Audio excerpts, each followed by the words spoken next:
출근길 뉴스를 종합해드립니다. 깊이 있는 뉴스 YTN FM 출발 새아침.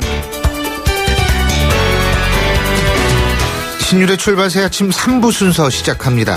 자, 지금 바람도 좀 불고요. 어제보다는 기온이 훨씬 좀 내려간 것 같습니다. 오늘 비가 온다고 하죠. 오늘 비가 오기 때문에 어제보다는 훨씬 좀 시원한 하루가 될 것 같은데요. 여러분의 마음속도 좀 시원하게 뚫을 수 있는 그런 하루가 되셨으면 좋겠네요. 신율의 출발 새아침 3부 순서 먼저 광고부터 들으실까요?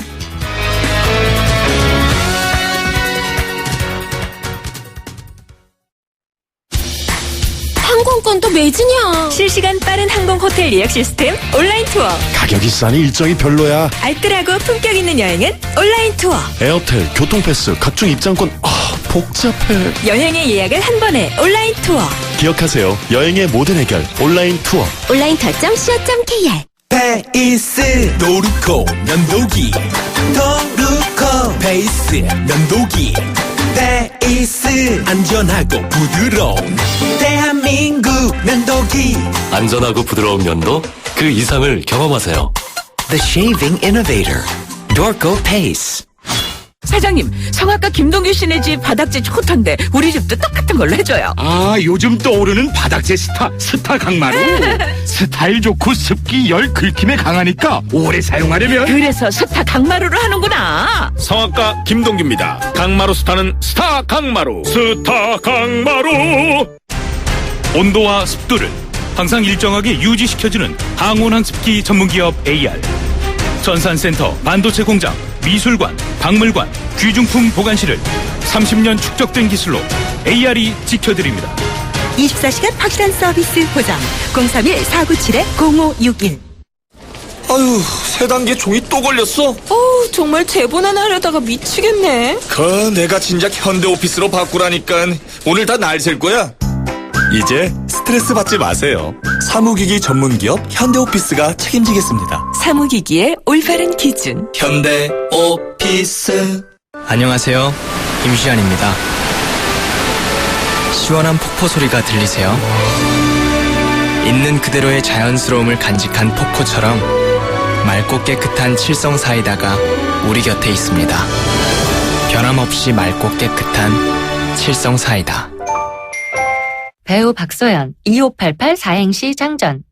2588 대리운전은 오늘도 고객님의 안전을 위해 팔도강산 어디든지 팔 걷어붙이고 달려간다니까요. 좌우로 정렬 2588 좌우가 같네 좌우가 같아 2588 송곳 같은 말, 허무한 말, 우리가 주목해야 될 말을 전해드립니다. 왁자지껄, 말. 정부가 무조건 성주군민에게 희생을 강요할 수 없고 그래서도 안 된다. 이제부터라도 머리를 맞대고 진정성 있는 대화가 필요하다.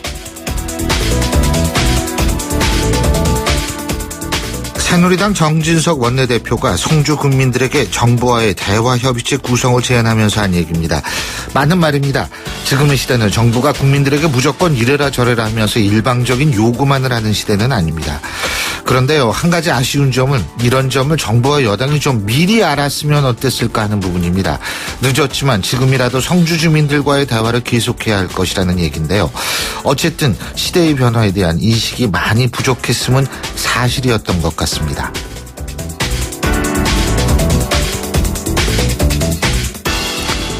괴이한 소문 기소하 말라. 개인적 의견으로는 모양이 좋지 않다며 부정적 생각을 말씀드린 것이 전부다.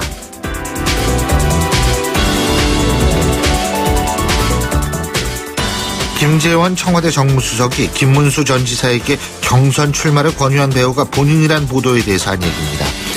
김문수 전 지사는 방금 전에 당권 도전 포기 의사를 밝힌 것으로 알려지고 있습니다만 어쨌든 김 전 지사가 어떤 이유에서 당권 도전을 하려고 했는지는 정말 궁금합니다. 우선 당권 도전을 한다면 대권 도전을 포기하려 했는지가 궁금합니다. 그리고 친박계의 지지를 받을 자신이 있었는지 아니면 비박계의 지지를 받을 수 있다고 생각했었는지도 궁금합니다. 김문수 전 지사는 지난 2012년 대선 후보 경선 때 당시 박근혜 후보와 확실한 각을 세웠기 때문에 비박에 속할 수도 있고요. 지난 총선 때를 생각해보면 친박일 수도 있기 때문입니다. 이런 김문수 전 지사의 입장은 좋게 보면 양측의 지지를 받을 수 있는 입장이라고도 볼 수 있습니다만 부정적 시각으로 보자면 양측 모두로부터 배척당할 가능성도 있다라는 그런 생각이 들 수밖에 없습니다. 그래서 왜 김문수 전 지사가 당권 도전 의사를 피력했다가 거두었는지가 정말 궁금해집니다. 뭐 하긴 우리 정치판의 미스터리가 한두 개가 아닌 점을 감안하면 이런 궁금증 정도는 아무것도 아닐 수 있죠.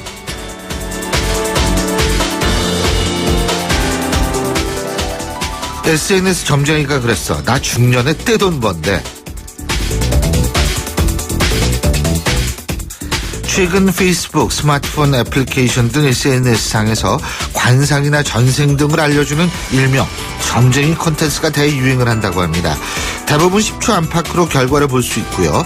전문가들은 복권을 살 때처럼 내용이 맞았으면 하는 심리가 깔려있다라는 분석인데요. 사실 이거는 그만큼 지금 우리가 살고 있는 사회가 암울하다는 증거일 수 있습니다. 현재에 만족하거나 아니면 현재에 설령 불만을 갖는다 하더라도 미래에 희망을 가질 수 있는 환경이라면 결코 이런 비과학적 방식에 의해서 위로받을 이유가 없기 때문입니다. 결국 사회에 만연한 무기력감이 지금과 같은 상황을 만들었다는 건데요. 이런 점을 정치권, 특히 정부 여당은 좀 잘 살펴야 되겠죠. 지금까지 왁자지껄 말말말이었습니다.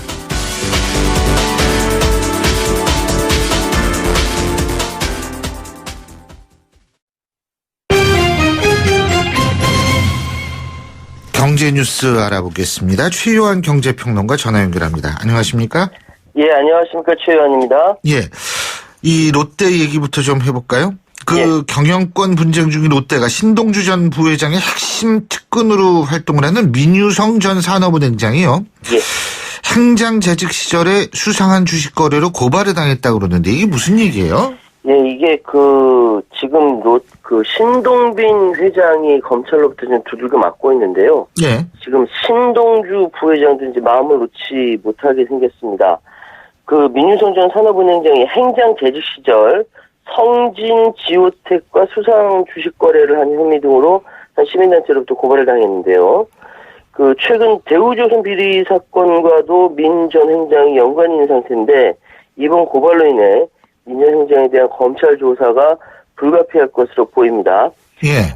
고발자에 따르면 이제 민유성 전 행장은 2010년 3월 산업은행장으로 재직하면서 회사의 재산을 보존하고 이를 적정하게 관리할 업무상 임무가 있었지만 성진 지오텍에 대해 가지고 있는 445만 9,200주 상당의 신규 인수권부 사채를 성진 지오텍 대표이사 전정도의 개인 회사인 유영금속에 시가보다 싸게 매도했다는 거죠. 당시 12,000원 수준이었는데 예. 이 민유성 전 행장이 성진의 정정도에게 매도 시할 때 계산한 주당 가격이 그보다 훨씬 낮은 9,620원이어서 산업은행의 시세 차익 100억 원 손에 피고 전정도에게는 같은 금액의 100억 원을 이익을 취하게 했다는 것이 핵심입니다. 예. 이렇게 드러난 사실만으로도 민 전 행장에 대한 구속수사가 필요함에도 여전히 이루어지지 않고 있고 오히려 롯데그룹 관련 비리 수사의 제보자라고 해서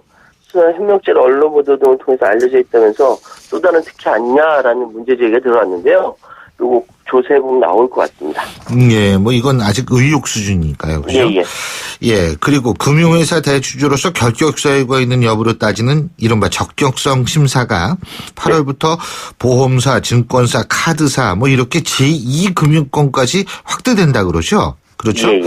그리고 그렇기 때문에 대기업 총수들도 2년마다 적격성 심사를 받아야 한다. 이런 얘기가 있네요. 그렇습니다. 이게 대주주 적격성 심사는 이제 당국이 금융사 대주주의 위법 사실 등을 고려해서 예. 주주의 자격을 심사하는 제도인데, 그러니까 최대 주주 중 최다 출자자 개인 1인, 대체적으로 우리가 이야기하는 대기업 총수들 이야기하는 거죠. 예.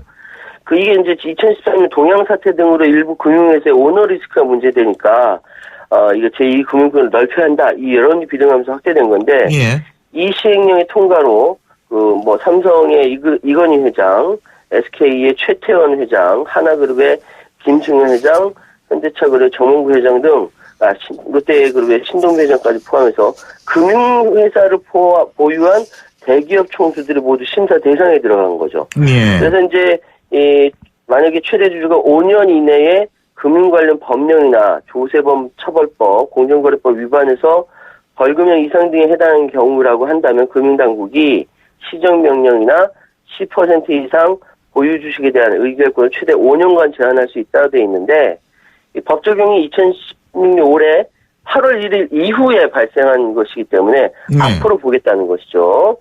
그리고 사회이사 책임 강화라든지 임원들의 성과 보수 체계도 명문화한 시행령이 통과가 됐습니다. 그렇군요. 예. 자, 그리고 국내 최장수 유아복 브랜드라고 그러네요. 아가방 컴퍼니. 예. 이 아가방 컴퍼니 미공개 정보로 주식을 사고 팔아서 수십억 원의 차익을 챙긴 일당이 기소가 됐다고 그러죠? 간단하게 말씀드리면 아가방 컴퍼니가 중국으로부터 예. 자금을 이제 투자받는데 예. 그 역할을 했던 사람이 기다렸다가 이 아가방 컴퍼니 정보를 이제 주식 사고 팔아서 차익을 챙긴 겁니다. 예. 남부지검 금융조사 2부가 자본시장과 금융투자업에 관한 법률 위반 혐의로 이 브로커 하모 씨를 구속 기소하고 공무원 정모 씨 등 2명을 불구속 기소했다고 밝혔는데요. 하 씨는 2014년 8월 20일부터 아가방 컴퍼니가 중국 자본을 유치한다라는 이 호재성 미공개 정보로 예. 77억 원 상당의 주식을 사고 되팔아서 32억 4천만 원의 부당이득을 챙긴 혐의를 받았습니다. 예. 김욱 대표는 2014년에 320억 원 가치의 보통주 427만 2천 주를 중국 기업인 라인 패션 코리아에 양도해서 최대 주주가 바뀌었다고 공시했죠. 이 호재성 정보를 이 거래를 바로 이 하 씨가 중개했기 때문에 미리 알고 범행을 한 것이고요. 예. 채권 매매업체 등 4개 회사 자금에 총 51억 원으로 차명과 회사 명의를 주식을 샀다가 공시 후에 매각하는 이런 방식을 취했다고 하고요. 대체적으로 주변에 지인들, 친인척들 이용해서 상당 부분을 범행을 저질렀다라는 것이고 나머지 사람들은 1억 원 안팎의 이익을 취했다고 하네요. 예, 참. 예, 오늘 말씀 여기까지 듣죠. 고맙습니다. 예, 감사합니다. 예, 지금까지 최요한 경제평론가였습니다.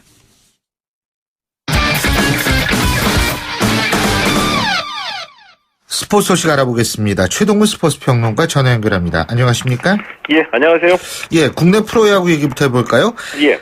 NC의 테임즈 선수 말이에요. 예. 어제 결승 홈런을 날렸는데 3년 연속 30홈런을 눈앞에 두고 있다고 그러죠? 예, 이 NC 테임즈 선수 어제 이 삼성전에서 4대4로 맞선 9회 결승 솔로 홈런을 날렸습니다. 예. 그래서 NC의 5대4 승리를 이끌었는데 시즌 홈런 29개로 홈런 1위를 달리고 있거든요. 5월까지만 해도 이 두산의 김재환 선수하고 홈런 1위 경쟁을 벌였는데 이 지금은 이 공동 2위 김재환, 최정 히메네스 선수와의 격차를 6개로 늘렸습니다. 그리고 어제가 이 시즌 29호 홈런인데 홈런 1개만 추가하면은 이 테임즈 선수 이 3년 연속 30홈런을 기록하게 됩니다. 예, 그렇군요. 자, 그리고 롯데도 어제 LG하고 난타전을 벌였는데 말로 홈런으로 이제 승부가 갈렸죠. 그죠? 예. 이 어제 LG하고 롯데 경기 양팀 합쳐서 안타 32개, 홈런 4개가 터졌을 정도로 아주 화끈한 타격전이었습니다. 이 두 팀 모두 이 선발 투수들이 5회를 넘기지 못하면서 이 경기의 흐름이 이 불펜 투수들 싸움으로 넘어갔거든요. 예. 그런데 결국 이 손승락이라는 확실한 마무리 투수를 보유한 롯데가 12대 10으로 승리했습니다. 롯데가 올 시즌에 좀 무너질 듯 하면서도 꾸준하게 5위를 지키면서 잘 버티고 있고요. 예. 이 44승 45패인데 이 승률 5할을 눈앞에 두고 있습니다. 아하. 이 다른 경기에서 이 SK도 한화를 9대4로 이겼고요. 예. 이 두산이 넥센을 7대1, 기아가 KT를 13대 0으로 따돌렸습니다. 그렇군요. 자, 메이저리그 얘기해 볼까요? 예. 이 부상으로 빠졌던 볼티모어의 김현수 선수 오늘 복귀 전에 나 섰나요? 아니면 나 설 건가요? 나섰습니다. 섰군요. 예. 그러니까 이 볼티모어 김현수 선수가 그동안 오른쪽 허벅지를 다쳐서 15일 부상자 명단에 올라갔거든요. 예. 어제 이 마이너리그 경기에서 홈런 날렸고요. 오늘 복귀했습니다. 그리고 복귀하자마자 오늘 이 콜로라도전에서 2번 타자 좌익수로 선발 출전했습니다. 이 볼티모어와 콜로라도의 경기가 조금 전인 8시 5분에 시작해서 현재 경기가 진행 중에 있고요. 그리고 시애틀의 이대호, 피츠버그의 강정호 선수가 오늘 맞대결을 벌이고 있습니다. 시애틀과 피츠버그의 경기도 조금 전인 8시 5분에 시작했는데 이대호, 강정호 선수가 나란히 5번 타자로 선발 출전해서 이 자존심 대결을 좀 벌이고 있습니다. 그렇군요. 자, 그리고 이 강정호 선수 말이에요. 이 성폭행 혐의 지금 받고 있지 않습니까? 근데 이 사건을 수사 중인 시카고 경찰이 사건 보고서의 일부를 공개했죠. 그죠? 예, 그렇습니다. 이 피츠버그 지역 언론인 이 피츠버그 포스트 가제트지가 정보 공개 청구를 했거든요. 네, 그래서 이제 시카고 경찰이 사건 보고서의 일부를 공개한 겁니다. 근데 이 공개된 사건 보고서는 이 사건 초기에 피해 여성의 진술만을 듣고서 작성된 보고서이고요.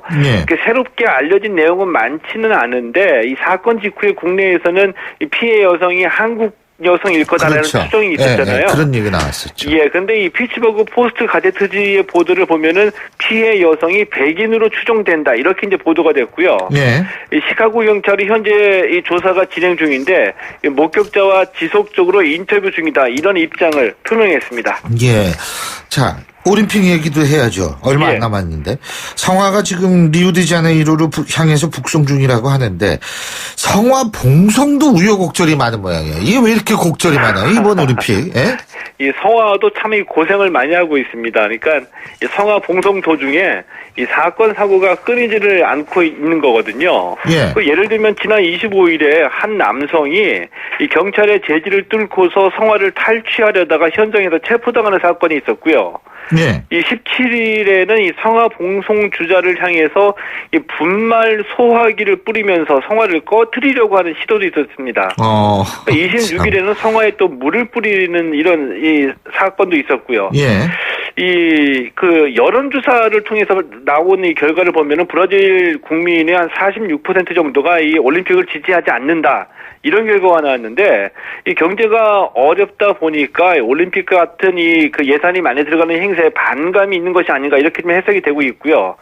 성화는 뭐 12,000여 명이 참가해서 전 세계 2만여 킬로를 돌고 있는데 이 다음 달 4일에 올림픽 개회식이 열리는 리우데자네이루 마라카낭 스타디움에 도착할 예정이고요. 브라질 언론에서는 현재 이 성화 최종 주자로 브라질의 대표적인 이 스타죠. 이 축구 황제 펠레를 예상하고 있습니다. 그렇군요.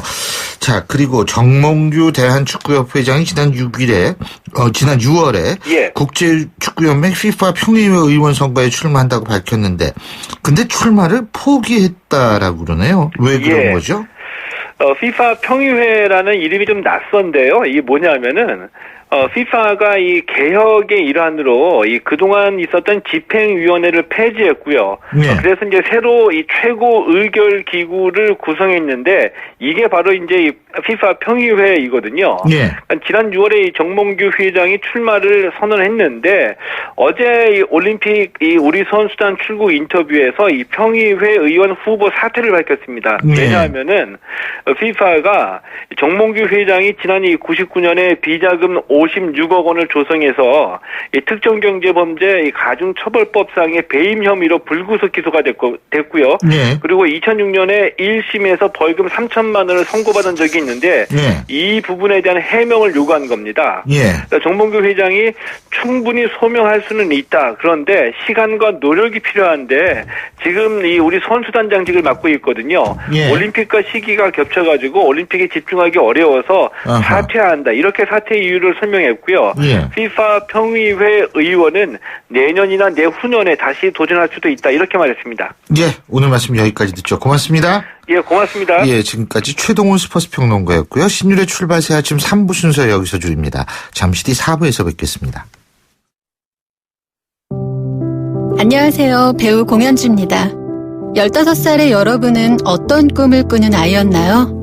제가 케냐에서 만난 15살 소녀 도린의 꿈은 의사가 되는 것인데요. 학교에 가는 것을 무척 좋아하는 도린이 학교를 빠질 수밖에 없는 이유는 단지 여자로 태어났기 때문입니다.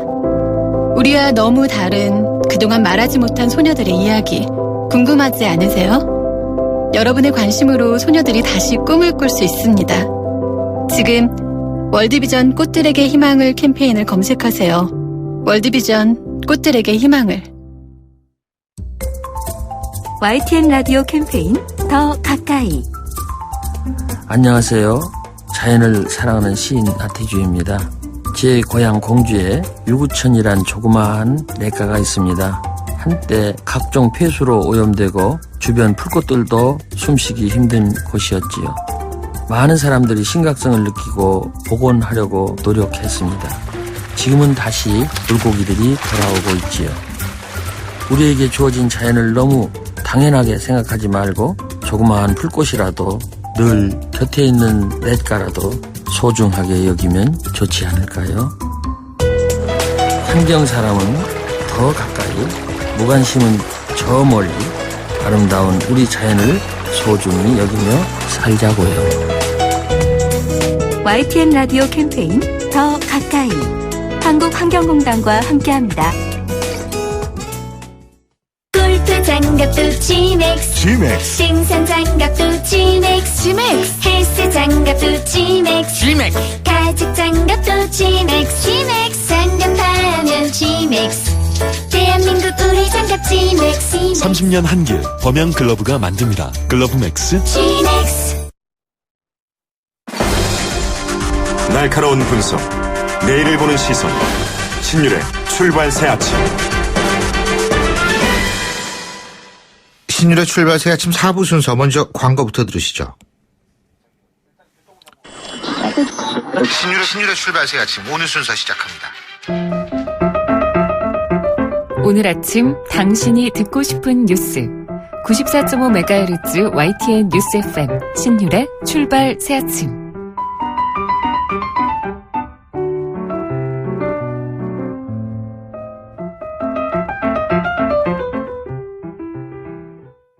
자, 먼저 일단 교통정보부터 좀 알아보죠. 8시 31분 24초 지나고 있는데요. 자, 김재훈 캐스터. 네, 출발 새 아침 교통정보입니다. 올림픽대로 하남 쪽으로 조금 전에 사고가 발생을 했는데요. 방화대교 조금 지난 지점 3차로에서 추돌 사고가 발생을 했습니다. 그렇다 보니까 이 부근에서 잠깐 속도가 떨어지는 상황이고요. 이후로도 여의하루 나들목에서 한강대교, 다시 한남대교에서 동호대교까지 오늘은 그나마 강 동쪽으로 이동하는 데는 짧은 구간 밀리고 있는데 올림픽대로 공항 쪽으로 잠실권 통과하기가 어렵습니다. 올림픽대교에서 성수대교 지날 때까지 시속 20-30km 안팎으로 이동을 하고 있고요. 강변북로도 일산 쪽으로 가는 길은 잠실철교에서 성수대교, 동호대교부터 한강대교까지 차간거리 좁힙니다. 강변북로 구리 쪽으로는 성산대교에서 동작대교 지날 때까지 계속해서 여의도권에서 밀립니다. 오늘 내부순환로가 비교적 여유가 있는 편인데요. 성수동 쪽으로 이동하는 길은 전체적으로 흐름이 좋은 편인데요. 반대편 성산대교 쪽으로 가는 길은 홍제램프부터 성산램프까지 시속 30km 안팎으로 이동을 합니다. 계속해서 이어지는 북부간선도로 외곽 쪽으로는 월릉에서 구리시계까지, 반대편 도심 쪽으로 묵동에서 하월고까지 속도 내기가 어렵습니다.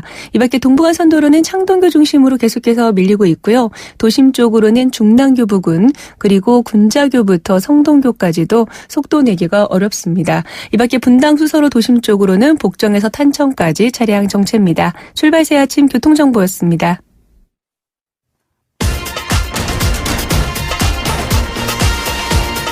여러분이 지금 듣고 계신 주파수는 FM 94.5MHz입니다.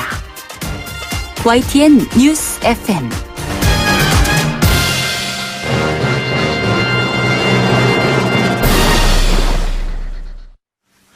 예, 무더위에 잠깐이라도 쉬기 위해서 여름철 휴가 계획 많이들 세우셨을 텐데, 그런데요, 이 휴가철에 반려동물을 유기하는 사례가 급증한다고 합니다. 이게 왜 휴가철에 이런 일이 빈번하게 발생하는 건지, 자, 동물자유연대 조희경 대표와 자세한 얘기 나눠보겠습니다. 조 대표님 안녕하십니까? 네, 안녕하세요. 예, 7, 8월에 유기된 동물이 실제로 많죠? 예? 예, 그렇습니다. 평상시 이제 겨울 때 한 5천여 마리가 이제 유기동물에 등록된다고 하면 여름 되면 한 8천여 마리가 되는 걸 보면 그게 한 달에요? 한 달? 맞습니다. 예. 한 달에 5천여 마리, 한 달에 8천여 마리인가요? 예, 그렇습니다. 한 달이요? 예. 야, 어마어마하네요. 예. 고양이, 개 고양이인 거죠. 예. 아니, 사실 근데 이게 휴가철에 이렇게 유기동물이 늘어나는 것은 우리나라 현상만은 아닌 것 같거든요. 유럽도 사실 그런 걸로 알고 있거든요. 프랑스나 이런 쪽이요. 근데 이렇게 휴가철에 반려동물을 유기하는 이유가 뭐라고 보십니까? 아무래도 이제 휴가에 이제 휴가를 맞아서 어디 여행을 가려고 하는데 맡길 때가 이제 마땅치가 않고 또 호텔링 이제 반려동물을 맡아주는 호텔 같은 경우도 드물고 또 개들을 이제 맡기고 어딘가 이제 비용을 주고 맡기고 갈 때 비용이 많이 발생하고 그러니까 뭐 이렇게 되게 고민하다가 그냥 버리고 가는 거 아닌가 이렇게 봅니다. 아니, 호텔은 많은데요. 아니, 제가 왜 그러냐면 저도 개를 키우고 있기 때문에 그걸 아는데 이 비용 문제에 있어서는 공감을 합니다만 호텔이 적어서 유기한다는 건 저는 선뜻 잘 이해가 안 가거든요. 그러니까 여행 갔을 때 개하고 같이 동반할 수 있는 호텔이 애견 호텔이 아니라 여행 갔을 때 개랑 함께 있을 수 있는 호텔이 없다. 그러면 애견 호텔에 맡기면 될 거 아니에요. 그러니까요. 애견 호텔에 맡기고 가면 되는데. 죄송한데요. 수화기를 입에서 좀 띄워주세요. 소리가 울리거든요. 예, 죄송합니다. 예. 아무래도 애견 전용 호텔에 맡기고 가야 되는데, 비용이 이제 부담스럽다고 생각하면 안 되는데, 그걸 이제 부담스럽다고 생각하니까, 그래다 버리는 거죠. 사실은 책임감이 없이. 그럼 말도 안 되는 그런 얘기죠. 일이 생기는 거 아닌가 생각합니다. 그렇죠. 그러면은, 이렇게 유기된 동물들은 어떻게 되는 거죠?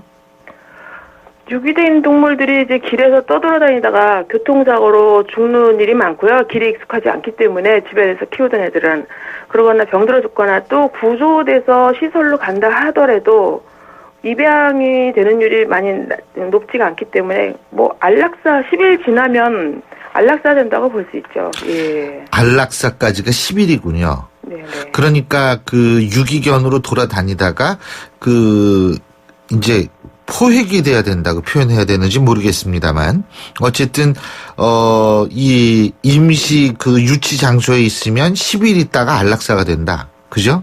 예, 법적으로 기본적으로 10일이고요. 지자체에 따라서 뭐 20일까지 보호하고 있는 경우도 있습니다. 예. 그러면은 지금 총 그렇게 유기견들을 보호하고 있는 보호소가 지금 대충 서울 수도권에는 몇 군데 정도 있습니까?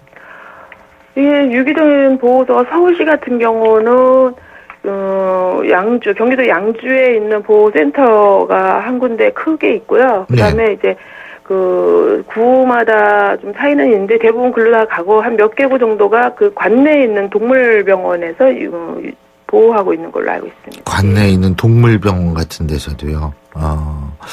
이 동물들도 다 자기가 버려졌다는 걸 알 텐데 말이에요. 그죠? 그럼요. 예. 새도 똑똑하더라고요. 제가 보니까. 그러니까 이게, 근데 이제 우리가 아까 양주에 있다고 그러셨나요? 동물 보호소가요? 그런데 가면은 사실 입양은 얼마든지 가능하잖아요. 그죠? 네네. 일반 사람들이 개를 입양이 얼마든지 가능하죠. 유기견을 입양하는 거예요. 그죠? 일단 공고기간 10일 지나면 유기견 입양 가능하죠. 네. 예, 공고를 12일 하는군요. 법적으로 10일 동안은 주인이 찾아갈 수 있는 기간을 두는 겁니다. 그러니까 10일 후에는 안락사 시켜도 되는 이유가 바로 거기 있군요. 그렇죠. 꼭 안락사를 해라 이런 규정이 있는 건 아닌데요. 시설이 아무래도 포화 상태이다 보니까 안락사를 할 수밖에 없는 어쩔 수 없는 상황에 몰리는 거죠. 예. 그리고 또 한 가지는 동물 등록제를 하면은 누가 버렸는지 알 수 있을 것 같은데요. 이게 2013년부터 시행되지 않았나요? 예, 동물 등록제가 2013년부터 시행이 됐는데 이 등록만 하고 이름표, 인식표를 목에다 달아주는 형식으로 하다 보니까 버릴 때는 그 이름표를 떼버리고 버리면 그만이라서 사실은 그 생체에 그 주입하는 마이크로칩을 해야지 이 개를 끝까지 주인이 누군지 추적할 수 있는데 그게 좀 잘 안 되고 있는 거죠. 왜 안 되죠? 마이크로칩을 일단 법적으로 의무화시키지 않았기 때문에 사람들이 이제 아무래도 몸에 들어가는 걸 좀 불편하게 생각해서 안 하는 경우도 있고요. 또 마이크로칩이 이제 개 몸에 이제 좋지 않다라는 그런 소문도 좀 많이 퍼지는 바람에 사용을 좀 잘 꺼리게 되는 건데 사실 이 부분은 요즘은 이제 저가 싸구려라는 그런 인식을 가진 그런 마이크로칩을 써서 문제가 생기는 거지. 잘 나온 마이크로칩은 그 인체에 그 동물의 몸에 그렇게 크게 해가 있는 건 아니라고 이미 다 과학적으로 증명됐습니다. 그리고요, 이 동물을 이렇게 유기했을 경우에 법적인 처벌받는 거 그런 조항 없어요? 원래 과태료 50만 원 이하의 처벌을 받죠. 예. 50만 원. 네네네. 근데 이제 이게 과태료 사항이라서 버려도 주인을 추적할 수 있는 형사가 나서서 추적할 수 있는 시스템이 아니라서 대부분 그 처벌받는 사례는 거의 없죠. 자, 그러면 이렇게 유기견들이 증가하는 것을 막기 위해서는 어떻게 해야 된다고 보세요? 죄송합니다만 조금만 크게 말씀해주세요. 유기견들이 이렇게 증가하는 것을 막기 위해서 어떤 방법이 있다고 보십니까? 저는 그 반려동물 등록제를 마이크로칩으로 하는 거를 정착시켜야 된다고 봅니다. 그래야지 그렇게 되면은 버렸을 때 보호자가 추적이 되기 때문에 이렇게 아무나 책임감 없게 쉽게 키울 수 있는 그런 걸 좀 사전에 차단할 수 있고요. 또 실제로 이제 버리거나 또 잃어버리는 경우도 많습니다. 그랬을 때에 그 보호자를 쉽게 찾을 수 있기 때문에 일단은 마이크로칩 제도를 정착화시키고 또 이제 버렸을 때 처벌도 강하게 하고 또 사회적 인식을 좀 높일 수 있는 홍보 활동도 하고 이러면서 같이 그거를 높여가 나갈 수 있을 것 같습니다. 예, 잘 알겠습니다. 오늘 말씀 잘 들었습니다. 고맙습니다. 네, 감사합니다. 지금까지 동물자유연대 조희경 대표였습니다. 역사의 시선으로 뉴스를 읽어봅니다. 히스토리 뉴스.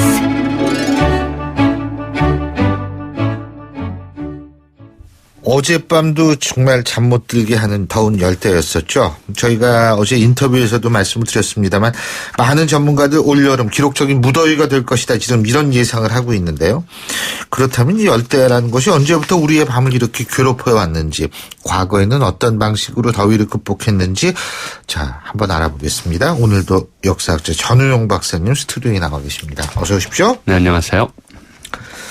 이 열대야 이게 있잖아요. 열대야가 이 25도 이상이 계속 지속이 되면 열대야라고 그러지 않습니까?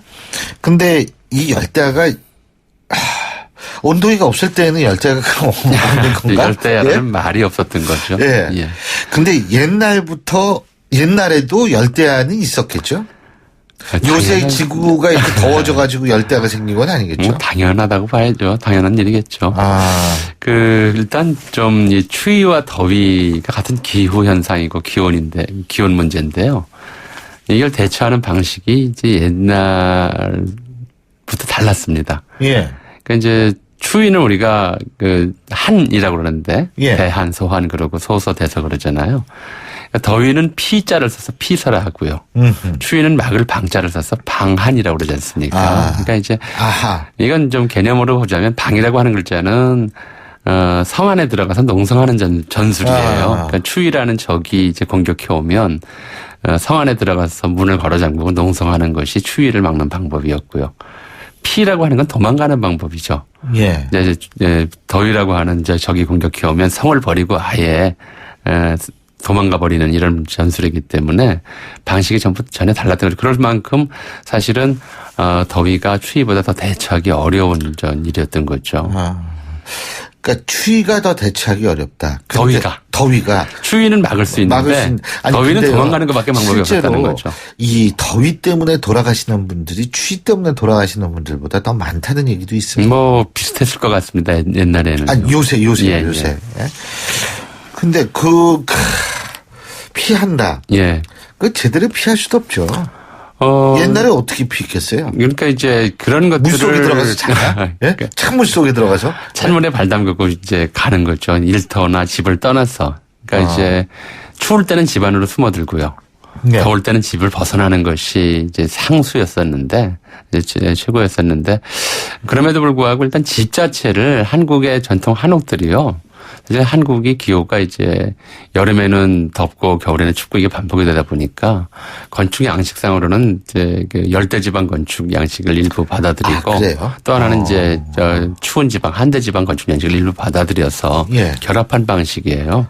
그러니까 이제 온돌방이 있는가 하면 이제 대청마루가 있죠. 그렇죠. 그래서 사실은 이게 겨울철 거처 공간이 방이고요. 여름철 거처 공간이 마루고 그래서 이제 또 통풍이라든가 이런 것들에 워낙 신경을 많이 써서 날이 그렇게 아무리 더워도 사실은 이제 뭐 여기 청취자 여러분들께서도 이제 그런 경험 해보셨겠습니다만은 시골에 이제 한옥집 같은 데 가가지고 대청마루에 앉아 있으면 이 도시에 있는 것보다 훨씬 덜 덥습니다. 진짜로 덜 더워요. 덜 더워요. 이제 그게 목조관 가옥이라서 일단 습기를 흡수해 주고요. 또 되게 이제 좌향을 굉장히 중시해서 찬바람은 맞고 또 남쪽에서 불어오는 바람은 잘 통하도록 이렇게 집들을 짓는 것이 오랫동안에 이제 누적된 경험이었기 때문에 그래서 집안에 대청마루에 누워 있는 것이 이제 첫 번째 이제 방법이고 그래도 못 견디겠다. 그러면 이제 좀 더 바람이 잘 통하는 집을 떠나서 이제 동네 마을에 정자나무 밑에 들어눕고 그래도 안 되겠다 그러면 이제 또 개울가에 가서 발 담그고 쉬고 이러는 거였죠. 아니 근데 이게 뭐 그렇게 그거는 제가 볼 때 양반들은 그거 뭐 어디 그렇게 옷 벗고서 물속에 들어가고 이랬겠어요? 그럼 뭐 아무리 춥거나 더워도 이거는 정제해야 된다라고 하는 거는 이제 가르침이었고요.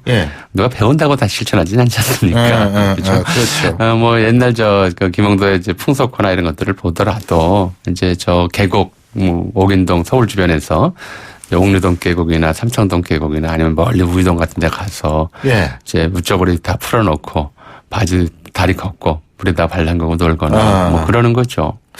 그렇군요. 왕들은 어땠을까요? 왕들은 이제 피서라고 하는 것이 더위를 피해서 도망 다니는 거니까요. 이제 골 밖으로 나가는 거는 민폐죠. 그러니까 그렇죠. 걸 안에 좀 상대적으로 시원한 이제 후원들을 넓게 만들어 놓고 거기서 이제 피하는 거고요.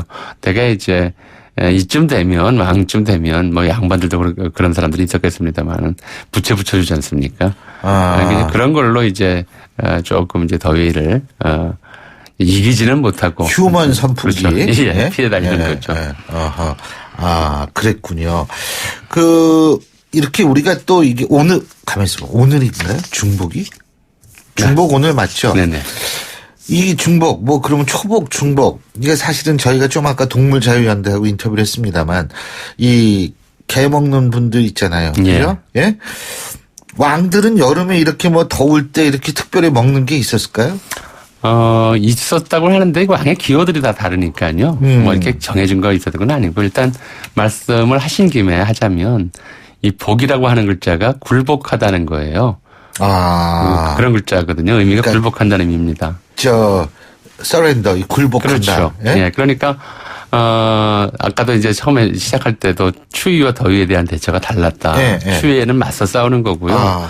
더위는 이제 도망다니다가 도저히 안 되겠으면 넙죽 엎드려서 항복하는 게 이제 더위죠. 그만큼 더위가 더 견디기 어려웠다는 이제 얘기가 되고요. 그래서 뭐 더위를 이긴다기보다는 이제 더울 때 항복을 하더라도 이제 포로가 되더라도 좀 버텨보자 하는 취지에서 이제 먹기 시작한 것이 이른바 우리가 여름철 보양식이라고 하는 거 아니겠습니까? 아까 말씀하신 이제 보신탕이라고 불리는 그런 이제 음식도 마찬가지고요. 이제 왕들은 뭐 이런 걸 이제 좀 그런 관념이 있었던 것 같아요. 그러니까 정확하게 이제 개고기를 좋아하는 왕도 있었어요. 왕도 있었지만 대개는 이제 관념상 이게 이제 서민들이 좀 즐겨 먹는 음식이다 보니까 왜 이렇게 그 특권층들이 자기의 특권을 표시하는 방식이 의도적으로 서민과 반대 방향으로 가는 그런 전략들을 많이 택하잖아요. 그래서 양반들이 이 개고기를 이제 서민들과 같이 먹는 것은 좀 천하다. 이렇게 생각해서 같은 조리법을 쓰면서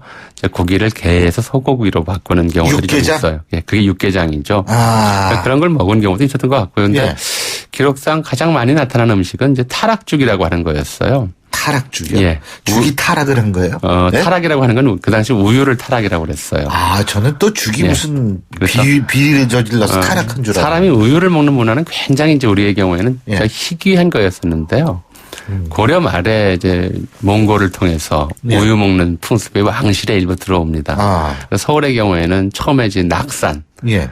지금 해화동. 그렇죠. 해화동에 있는 뒤에 낙산. 낙산. 예. 거기 이제 낙산 또는 타락산. 벽화거리가 그 낙사지죠. 예. 이라고 부르는데요. 낙산 또는 타락산이라고 불렀는데 거기에 이제 유호소라고 하는 이제 왕님 목장을 두고 품종이 젖소 품종은 없었으니까 이제 암소 젖을 짜서 그걸 이제 별로 나오질 않아요. 예. 별로 왕실이나 아주 양반들만 먹었었습니다. 그래서 그거에다 이제 쌀이랑 쌀가루랑 섞어서 죽을 끓여서 이제 여름철 보양식이라고 왕들이 먹었었는데 왕마다 이제 대응 방안이 대처가 또 달랐던 것 같아요. 뭐 정말 이제 이게 휴머니즘이나 동물의 오사상에서 그랬는 건지 아니면 맛이 없어서 그랬는 건지 모르겠지만 예를 들어 영조 임금 같은 경우에는 내가 지나다가 이제 그 유소에 있는 소를 봤는데 자식에게 젖을 못 먹이고 젖을 뺏겨서 그 애미와 그 송아지가 다 수척해 있는 걸 보니 마음이 너무 아프다. 앞으로는 타락죽을 드리지 마라. 이렇게 지시를 한 사례들도 있고요. 예. 근데 여름철 보양식으로 가장 이제 즐겨 먹었던 것이 이제 그런 우유죽이었던 것 같습니다.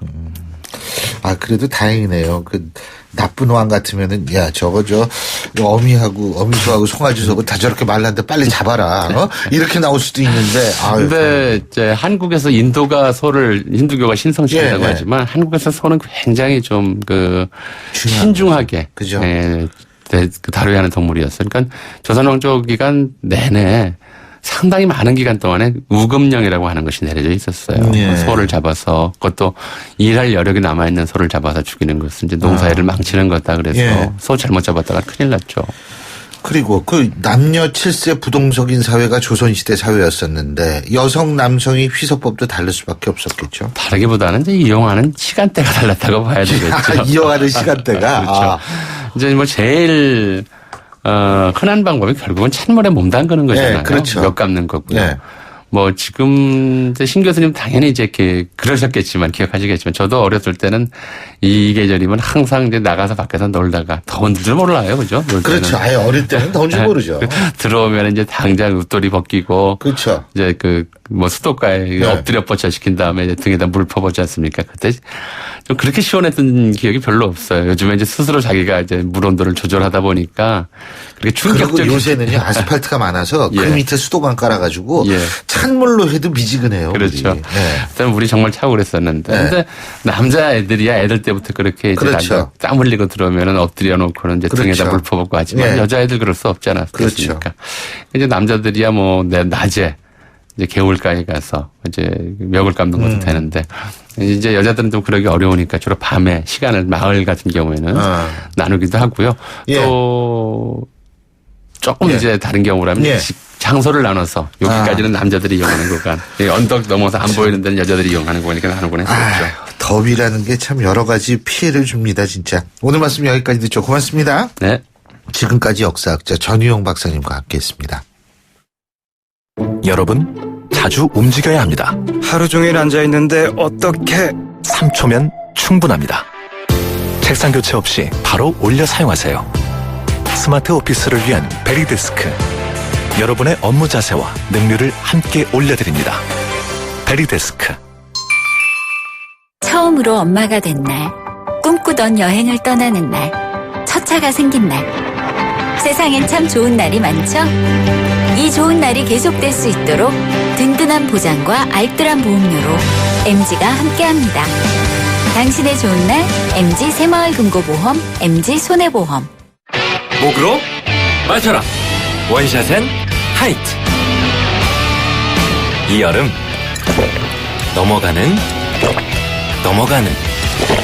넘어가는 맛이 좋다. 목으로 마셔라. 원샷엔 하이트. 넥스트레벨 이용해 보셨어요? 타이어 렌탈하면 마모돼도 파손돼도 2개 더 주고 위치 교환해주고 직접 와서 엔진오일 배터리까지 싹 점검해준대요. 렌탈 한 번에 그 많은 서비스를? 넥센이잖아요. 넥센 타이어가 만든 렌탈 서비스 넥스트레벨. 내게렌탈 고객대상 자세한 내용 홈페이지 참조. 남양주 다산 신도시 요즘 인기죠? 그런데 다산에 한강이 보이는 집이 있는 거 알고 계세요? 고층 한강 조망권 5베이 전세대 테라스 하우스 강남 잠실과 통하는 다산 신도시 금강 펜테리움 리버 테라스 1차 1899-5733 8월 오픈 금강주택. 기아자동차 2016년 미국 JD파워 신차품질 조사 1위. 한국 자동차 역사상 처음이래요. 그래서 하나 50만 원 유료비 지원 또는 1.5% 초저금리. 둘 1개월 내 불만족 시 차종 교환까지. 혜택도 1등답게 K3, K5 스포티지 대상 7월 한 달 36개월 선수율 15% 홈페이지 참조. 기아자동차. 20층 파노라마 뷰의 랜드마크 세계적 건축 디자이너의 혁신 설계 5성급 호텔 얘기? 아닙니다. 개통 예정 KTX 동탄역을 곁에 둔 동탄 테크노밸리 초입 IT 중심의 지식산업센터 금강 펜테리움 IT 타워입니다. 1600-0453 금강주택. 예, 한 주 딱 중간이죠. 수요일에 보내드린 신율의 출발 새 아침. 오늘 저희가 준비한 순서는 여기까지입니다. 오늘 조금 아까도 말씀드렸지만 시원해진다고 하니까요. 마음만은 여러분 오늘 진짜 뻥 뚫린 그 정도로 시원한 하루 되시기 바라겠습니다. 전 내일 아침 7시 15분에 다시 오죠. 신율이었습니다. 고맙습니다.